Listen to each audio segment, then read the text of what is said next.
ಆತ್ಮೀಯ ಮಾಧ್ಯಮದ ಸ್ನೇಹಿತರೆ, ಈಗ ತಾನೇ ನಮ್ಮ ಅಧ್ಯಕ್ಷರು ಸವಿಸ್ತಾರವಾಗಿ ಮಾಧ್ಯಮದ ಕೇಂದ್ರದ ಉದ್ಘಾಟನೆ ಬಗ್ಗೆ ಮಾತಾಡಿದ್ದಾರೆ. ಚುನಾವಣೆ ಅಂದಾಗ ಪ್ರಚಾರ ಬೇಕೇ ಬೇಕು. ಅದೇ ರೀತಿ ಸುಳ್ಳು ಸುದ್ದಿಗಳು ಬಂದಾಗ ಅದಕ್ಕೆ ಕ್ಲಾರಿಫಿಕೇಶನ್ ಕೊಡುವಂಥದ್ದನ್ನು ಕೂಡ ನಮ್ಮ ಪಕ್ಷದ ಕರ್ತವ್ಯ. ಇವೆರಡನ್ನೂ ಒಂದೇ ಜಾಗದಲ್ಲಿ ಸಿಗೋ ಮುಖಾಂತರ ಮಾಧ್ಯಮ ಸ್ನೇಹಿಯಾಗಿ, ಬಹಳ ವರ್ಷಗಳಿಂದ ಬಿಜೆಪಿ ಮಾಧ್ಯಮದ ಸ್ನೇಹಿಯಾಗಿ ಕೆಲಸ ಮಾಡಿದೆ. ಸೊ ಮಾಧ್ಯಮದ ಸ್ನೇಹಿಯಾಗಿ ಈ ಕಚೇರಿಯನ್ನ ಬಹಳ ವರ್ಷದಿಂದ ನಾವು ಮಾಡ್ತಾ ಇದ್ದೀವಿ. ಪ್ರತಿ ಚುನಾವಣೆಯಲ್ಲೂ ಕೂಡ ಈ ತರ ಮಾಧ್ಯಮದ ಕೇಂದ್ರವನ್ನ ಉದ್ಘಾಟನೆ ಮಾಡಿ ಇದ್ರ ಮುಖಾಂತರ ನಮಗೆ ಏನು ಹೇಳಬೇಕು ಅಂತ ಹೇಳಿದೆ ಆ ಸುದ್ದಿಗಳನ್ನ ಹೇಳೋ ಮುಖಾಂತರ ಒಂದು ವೇದಿಕೆಯನ್ನ ಇವತ್ತು ಉದ್ಘಾಟನೆಯನ್ನ ಮಾಡಿದಿರಿ. ಇದು ಮಾಧ್ಯಮದವರೆಗೂ ಕೂಡ ಒಳ್ಳೇದಾಗುತ್ತೆ, ನಮಗೂ ಒಳ್ಳೇದಾಗುತ್ತೆ ಅಂತ ತಿಳ್ಕೊಂಡಿದ್ದೀನಿ. ಬಂಧುಗಳೇ, ಮೊನ್ನೆ ನಡೆದಂತ ಸೆಮಿಫೈನಲ್ ಮ್ಯಾಚ್ ಅಲ್ಲಿ 4 ರಾಜ್ಯಗಳ ಚುನಾವಣೆಯಲ್ಲಿ 3 ರಾಜ್ಯಗಳನ್ನ ದೊಡ್ಡ ಅಂತರದಲ್ಲಿ ನಾವು ಗೆದ್ದಿದ್ದೀರಿ. ಸೆಮಿಫೈನಲ್ ಅಲ್ಲಿ ಕಾಂಗ್ರೆಸ್ ಸೋತು ಸುಣ್ಣ ಆಗಿದೆ.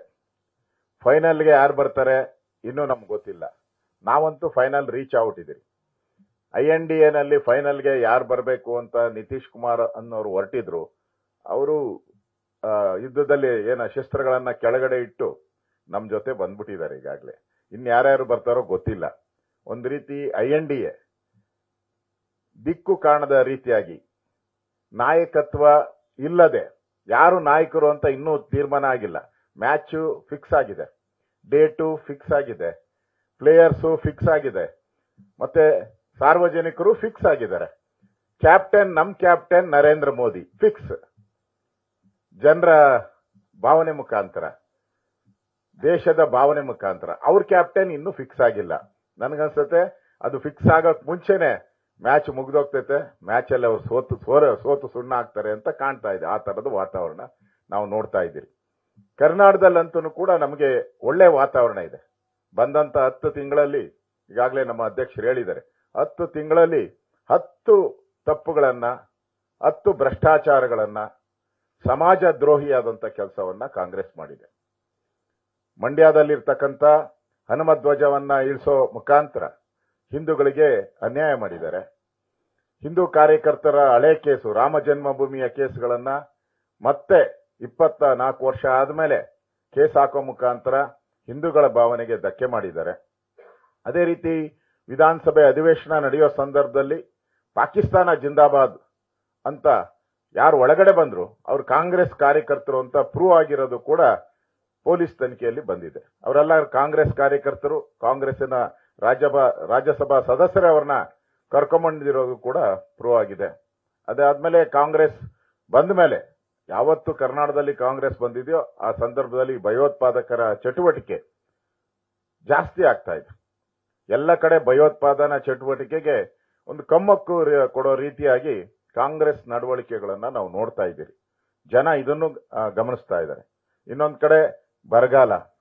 ನನ್ಗೆ ಗೊತ್ತಿಲ್ಲ, ಹಿಂದೆ ಯಡಿಯೂರಪ್ಪನವ್ರು ಇದ್ದಾಗ ಎಲ್ಲರೂ ಫೋನ್ಗಳು ಬರ್ತಾ ಇತ್ತು. ನಮ್ಮ ಆಫೀಸ್ ಪೂರ್ತಿ ಫೋನ್ ಬರ್ತಾ ಇದ್ದಿದ್ದೇನು ಅಂತ ಹೇಳಿದ್ರೆ, ನಮ್ಮ ಮನೆಗೆ ನೀರು ನುಗ್ಬಿಟ್ಟಿದೆ, ನಮ್ಮ ಹಳ್ಳಿಗೆ ನೀರು ಬಂದ್ಬಿಟ್ಟಿದೆ, ನೀರು ಜಾಸ್ತಿ ಆಗಿದೆ, ಅದನ್ನ ದಯವಿಟ್ಟು ಮನೆಯಿಂದ ನೀರು ಆಚೆ ಹೋಗ್ಲಿ ಅಂತ ಇದ್ರು. ಈಗ ಮನೆ ಒಳಗಡೆ ನೀರು ಬಾ ಅಂದ್ರೆ ಬರಲ್ಲ. ಆ ಪರಿಸ್ಥಿತಿ ವ್ಯತ್ಯಾಸ ನಾನು ನೋಡಿದ್ದೀನಿ. ಯಡಿಯೂರಪ್ಪನವ್ರು ಸ್ವೇರಿಂಗ್ ಮಾಡಿ 3 ದಿನಕ್ಕೆ ಮಳೆ, ಜೋರ್ ಮಳೆ, ಪ್ರವಾಹ ಎಲ್ಲ ಕಡೆನು. ಕ್ಯಾಬಿನೆಟ್ ಇರ್ಲಿಲ್ಲ, ಇನ್ನು ಕ್ಯಾಬಿನೆಟ್ ರಚನೆ ಮಾಡಿರಲಿಲ್ಲ. ಇನ್ನು ಕ್ಯಾಬಿನೆಟ್ ರಚನೆ ಮಾಡಕ್ ಮುಂಚೆನೆ ಆ ಪರಿಸ್ಥಿತಿ. ಇಲ್ಲಿ ಸಿದ್ದರಾಮಯ್ಯನವ್ರ ಕಾಲಿಟ್ಟ ಮೇಲೆ ಎಲ್ಲ ಕಡೆ ಬರಗಾಲ ಬರಗಾಲ ಬರಗಾಲ. ನೀರಿಲ್ಲ ಏನಿಲ್ಲ ಅಂದ್ರೆ ನೀರಿಲ್ಲ ಅನ್ನೋ ಸ್ಥಿತಿ ಬಂದ್ಬಿಟ್ಟಿದೆ. ಅದರಲ್ಲಿ ಈಗ INDA ಬಂದ್ರೆ ಇದು ಕರ್ನಾಟಕ ಜನ ಪ್ರತಿಯೊಬ್ಬರು ನೋಡ್ತಾ ಇದ್ದಾರೆ. ಅದರಲ್ಲೂ ಬೆಂಗಳೂರು ಜನ, ನನ್ನೆ ತಮಿಳುನಾಡಿನ DMK ಸರ್ಕಾರ ಏನು ಅವರ ಮ್ಯಾನಿಫೆಸ್ಟೋದಲ್ಲಿ ಮೇಕೆದಾಟುವನ್ನ ನಾವು ಯಾವುದೇ ಕಾರಣ ಆಗಕ್ಕೆ ಬಿಡಲ್ಲ, ಕೇಂದ್ರದಲ್ಲಿ INDA ಸರ್ಕಾರ ಬಂದ್ರೆ ಈ ಯೋಜನೆಯನ್ನ ನಾವು ಆಗಕ್ಕೆ ಬಿಡಲ್ಲ ಅನ್ನೋ ಮಾತನ್ನ ಹೇಳಿದ್ದಾರೆ. ಇಲ್ಲಿ ಕಾಂಗ್ರೆಸ್ ಅವ್ರು ಸತ್ತೋಗಿದಾರ? ಕಾಂಗ್ರೆಸ್ ಪಾರ್ಟಿ ಸತ್ತೋಗಿದ್ಯಾ? ಒಂದು ರಿಯಾಕ್ಷನ್ ಇಲ್ಲ. ವಿರುದ್ಧವಾದಂತ ಹೇಳಿಕೆಯನ್ನು ಮಾಡಬೇಕಾಯಿತು. ಅಲ್ಲಿ ನರೇಂದ್ರ ಮೋದಿ ಅವರು ಮುಂದೆ ಹೋಗಿ ಪ್ರತಿಭಟನೆ ಮಾಡಿದ್ರು. 136 ಶಾಸಕರು ಏನು ಅಂದ್ರೆ ನಮ್ಮ ಹಣ, ನಮ್ಮ ತೆರಿಗೆ, ನಮ್ಮ ಹಕ್ಕು ಅಂತ. ಈಗ ಮೇಕೆದಾಟುದು ನಮ್ಮ ನೀರು, ತಮಿಳುನಾಡು ಹಕ್ಕು. ನಮ್ಮ ನೀರು, ಕರ್ನಾಟಕದ ನೀರು, ತಮಿಳುನಾಡು ಹಕ್ಕು. ನ್ಯೂಸ್ ಫಸ್ಟ್, ನಿರ್ಭೀತಿಯಿಂದ ನಿಮ್ಮ ಪರವಾಗಿ.